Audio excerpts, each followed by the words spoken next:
a podcast that talks about music, movies, sports, and news. To know the people, promoting and sharing with the world a beautiful story. This is Frail Fragment's Monster Closet.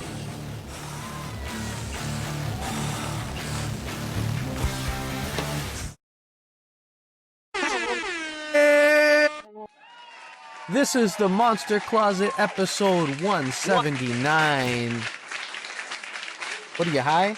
It's Monday, October 13th, 2025. This is Monster Closet 179, right? Like, you know what I mean? Happy Thanksgiving. Happy Thanksgiving, guys. We in the house today. Yeah. We are very thankful to have you guys with us today. I was checking out the projections on...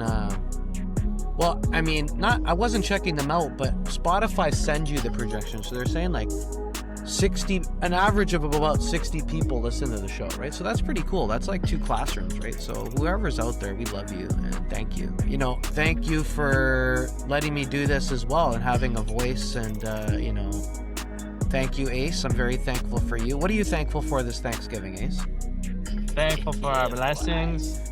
I'm thankful for our opportunity to be together. Yeah. So if you had a priority list, who would be number one? That's the wife. For you to say, okay, so good Give for me the you, wife. bro. Yeah. The wife goes there, bro. And then who's the number 2? According to the Bible, we're talking. Number 2. Who do you like the second most? God. You like God? So you like your girl more than God? Jesus. That's fucking. Wait, hold on. Is that bad? You're like. Am I bad? You're head over the heels in love, bro. That's what that means. That's good for you. We're all sinners. So it's your girl, then number 2 is God. Number 3 is... Would you have a top 3? Mount Rushmore Jesus. or what? Jesus, the Son of God. And then number 3, bang it out for Thanksgiving. Happy Thanksgiving to all turkeys. And we're going to shout out... yeah, it's been... This is a weird Thanksgiving for me. Isn't it? My mom is sick. She's fighting... Well, she was fighting. She had some like cancerous cells in her body that she's been fighting, and Praying for you. she seems to be doing good physically, mentally. You know, we'll see. She's scared, right? Like anybody would be. But I mean, it's a tough time for her. And then my grandmother, my Nona, my dad's mom, she went to the hospital and she had like acute kidney failure, and her kidneys are like operating at like 6% or 4% right now. And so yeah, they're talking about putting her in I forget what it's called, but it's like basically it's a type of care in the hospital where they set ICU? you up. No, she was in ICU when I visited her on Tuesday. And she had an acute kidney failure. She had some infections going on. She had a bunch of shit going on. But what was good was she was peeing. So that was good. So her kidneys were working somewhat. Normally, yeah. And she was... What else was she doing? Fuck. I'm on dialysis, blood? And her blood pressure was good. So yeah, they don't want to put her on dialysis because she's 85 years old. That's it's a tube in your neck. You're basically... Rest. Getting your blood cleaned and put back in your body or whatever it is every day. For an 85-year-old to do that for a long period of time, it wouldn't be the way to go. For a short period of time to cure acute kidney failure, yeah, that would be a good plan, right? But her kidneys aren't getting any better, so they're putting her on palliative care or whatever it's called. So what this is palliative care is a nice place in the hospital where they kind of keep her comfortable and where she can live out the rest of her life, right? So that was hard to kind of swallow. I found that out on the weekend. But, anything can happen. She can live at the hospital for, 2 years. It's like the educated guess would be 3 months. But yeah, she can live as long as she wants and at the hospital. But she is not coming home because, my dad's not really involved with the family. So you have essentially 3 brothers and their families kind of like filling in with my grandfather, who's still like mentally fine and, It's like they live down the street. They bought a house on the Danforth in 1964 and they've been there ever since. So they're like 4 blocks away from the hospital. So my grandfather's like home alone. He has a fucked up leg. So like it's like the 3 brothers going down and like helping out and like doing what they can. But then they're juggling their families and their lives and their jobs and whatever they have going on. And they all have kids and shit like that too, right? So it's like, it's hard. And like my parents are going through their own shit and they don't really communicate with the family. So it's like this communication craziness. But that's how life is, right? Like it's always a communication problem, right? Like 99 times out of 100, it's like, you know, we can't understand each other's worlds, right? And that's why there are 10 billion worlds. The last song 11 of Frail Fragment. We'll talk about that in a sec. But yeah, so, you know, on Tuesday, I was just like bawling at my, you know, with my grandmother. I got to talk to my uncle too. And I was just like, I was really upset because like all these memories come rushing by. We have a lot of history, you know, like my grandmother was 42 years old when I was born. And I was the firstborn for 5 years. There was only me and I was the boy and I was treated like a fucking king, man. And my mom's grandparent, like my grandparents on my mom's side, they lived like 7 blocks up the road from my grandmother on the Danforth. And I mean, when I moved in with my grandmother when I was 8 and I stayed there until I was about 13, let's say. I mean, those were like some highlight real years of my childhood, right? I mean, those were really cool. That was a really cool time. From grade 4 to grade 8, you know, I really enjoyed my childhood there. Like my parents had fucking tons of money. We were going to Disney World and friends were close by and our support systems were in place, right? For my parents anyway, like. But, you know, they had a lot of opportunity as well, right? And that's why they're going through what they're going through as well right now, because they need to go through this and it's very, very hard for them because they had a lot of networking opportunities that, you know, like for instance, I haven't been given and I've had to kind of fend for myself. And when you do that, you learn in a different way how to see things, right? And, you know, there is a point where you have to be humble and have to show gratitude and you have to be honest and you can't be afraid. God doesn't want us to be afraid, right? So, don't be scared to love, guys. Yeah, don't be afraid to love out there for Thanksgiving. You heard me? That was my little spiel. But yeah, like, so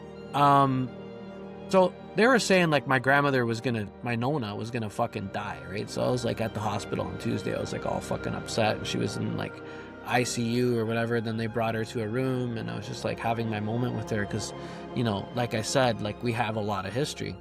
And she was still in there and I could, you know, she's going through beginning stages of maybe dementia, right? She's 85, she forgets and stuff like that. And like she has a lot of like just ailments, right? She's 85. She has a lot of problems. So yeah. And like the next day she was walking around, right? So the doctors were saying like, you know, they were kind of writing her off with the family and she was walking around the next day. But this palliative care is like kind of the, you know, the kind of end game, right? So she's not going to be able to go.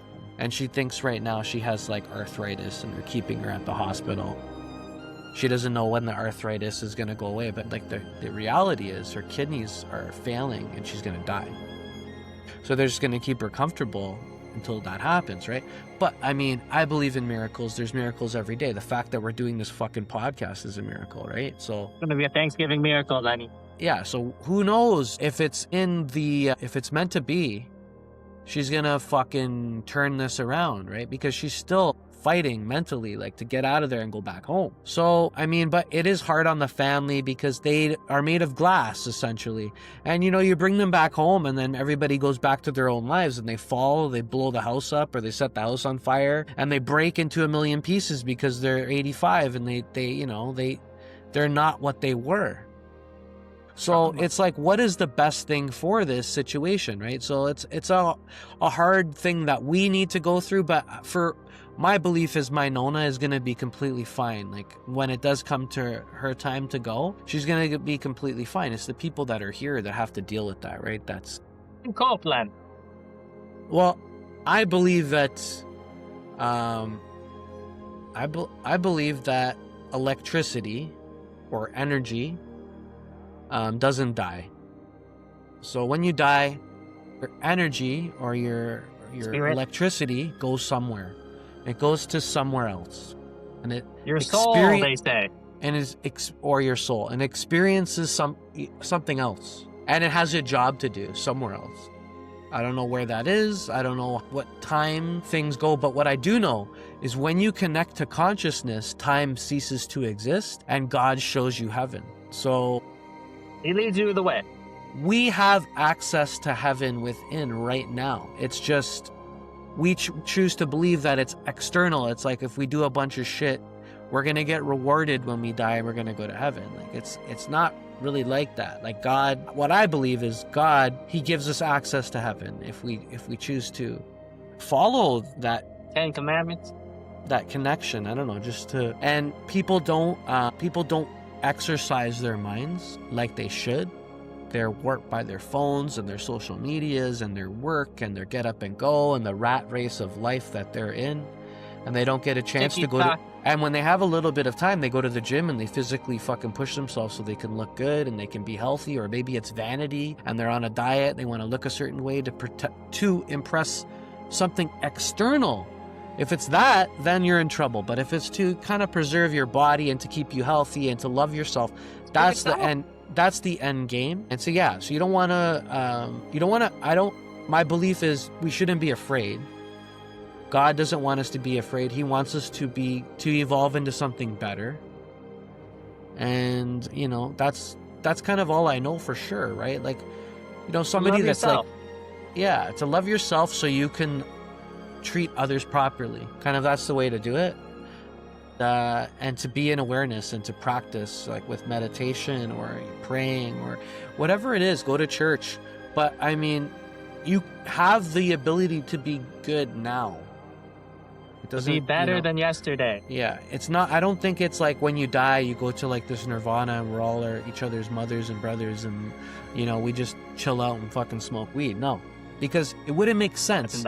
Logically, we'd have a job to do, and energy doesn't die. So if energy or electricity doesn't die, it's going to go somewhere and it has a job to do. So that's just like my guess on this whole thing. And it's like much bigger than any sort of religion. It's like so huge to the point where it's like a drop of water has, you know, trillions and billions of molecules in it. That can be a world in itself, right? Like that's how big things are, right? So it's like we're just this little thing in the grand scheme of things. But I mean, we're very significant, yet we're so fucking small when it comes to everything, right? So is what it was, man. Go Blue Jays. You're wearing your rep in your Blue Jays too. I like that. Go Jays. We're going to come back from a loss, but we're going to even up this series. Let's go, Jays. Yeah, I hope so, man, because, I mean, the Jays are a streaky team. We're playing really good. Bad, then. We're playing really good right now. I know, but Seattle's a better team, man. And they play us better, man. They won. Yeah, they beat us last time we played them, I'm not sure, because I watched the game. And Springer homer, I'll tell you that. So we'll see what happens. I'm going to be watching tonight. I love you so much, guys. And thanks for listening to us. Thank you, Ace, for being the Monster Closet co-host. I think that's the best. I think, no, it's not the executive. I think the co-host, I think you've earned that title. I've earned that producer tag. Well, no, producer, well, you are a producer, but I'm a producer as well. So I think co-host would be the best thing for you. And that's what we're putting on you. That's what we're putting on your name, co-host. So, as we were saying, enjoy your Thanksgiving. God bless you. Go Jays, go. God bless them. And this is the Monster Closet episode 179. This guy got a pre-fucking heated meats fucking turkey. Like a free fucking grimer that he is. And this is the Monster Closet episode 179. frailfragment.com, @frailfragment. We love you. We out of this bitch. We'll see you for 180. Peace.